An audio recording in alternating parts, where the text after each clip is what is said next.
Greetings, fellow captains. By popular demand, we continue our Map Tactics series, where we analyze different maps used in World of Warships. Today I'm going to talk about the Big Race map.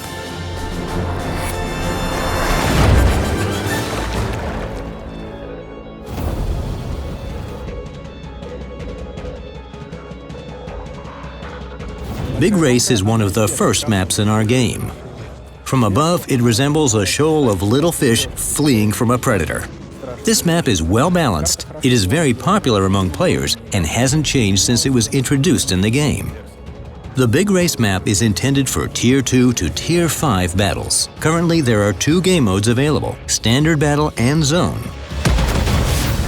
Let's have a look at this map in detail. It has three pronounced areas: a bay with three islands at the foot of a mountain, a ring of islands in the center, and a relatively open area up top. The bay is a happy hunting ground for destroyers and light cruisers. Thanks to their maneuverability and speed, they can easily navigate between the islands, torpedo the enemy, and dodge torpedoes launched in retaliation. Indeed, battle distances are too short to use guns effectively here, which encourages an extensive use of torpedoes instead. Due to such short distances, even the quickest destroyers can barely dodge a torpedo attack, while a single hit is usually a final one. That's why before launching torpedoes, you should make sure there are no allies around. Obviously, if a battleship dares to join this dangerous gathering, she will hardly escape unscathed.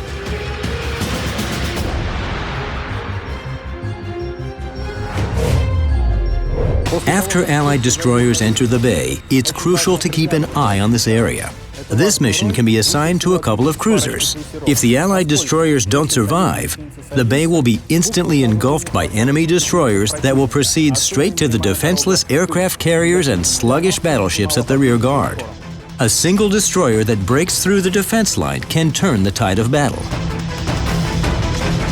However, if the Allied destroyers were lucky enough to sweep away the enemy, don't waste your time and rush to help them hold position.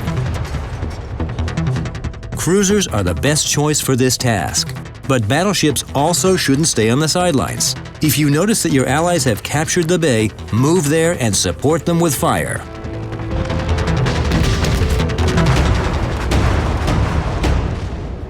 Aircraft carriers that prefer hiding at sectors E1 and J6 jeopardize their safety. No doubt it's warm and cozy there, and the enemy fire won't get you, but if an enemy destroyer breaks through, you're doomed. Staying at sectors A1 and J10 won't play into your hands either. It will take a long time for your aircraft to reach the target, which means that you'll bring less damage to the enemy, therefore less advantage to your team. The optimal positions are at sectors A3 to B3 or H9 to H10 depending on your starting position.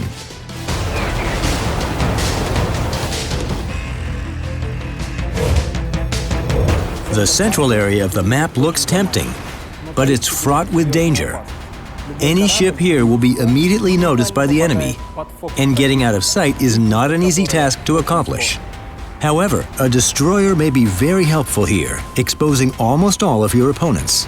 Diagonal B5 to G9 looks as if it's specifically intended for battleship duels. However, before engaging in battle, keep in mind that by turning your sides towards the enemy, you will very likely lose your ship and leave the game ahead of schedule. Rushing through the ring of islands in the center is the shortest way to the port. First, you find yourself caught in the crossfire, and then you explode.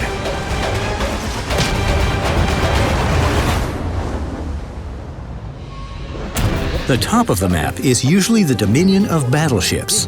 This area provides enough open space for maneuvers, while thanks to their firing range, these clumsy giants are able to cover 2/3 of the map even from these remote backwaters.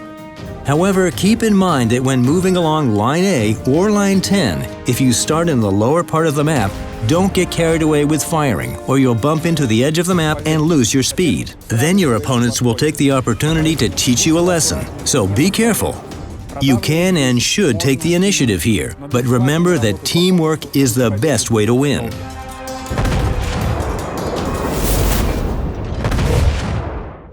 Now let's talk about the game modes. When playing the zone mode, it's crucial to have at least one ship within the base area. It will allow you to prevent the base from being captured by the enemy, which is done by any number of ships within 60 seconds. As for the rest, use the advantages of your ship and follow the above recommendations. In the standard battle mode, the bases are positioned symmetrically, which makes it difficult to define a preferred direction for attack. In this case, it mostly depends on the composition of your team. If fast-moving ships are in the majority, it would be reasonable to pay more attention to the bay area. Otherwise, the open space is what you should focus on. And don't forget that one man does not make a team.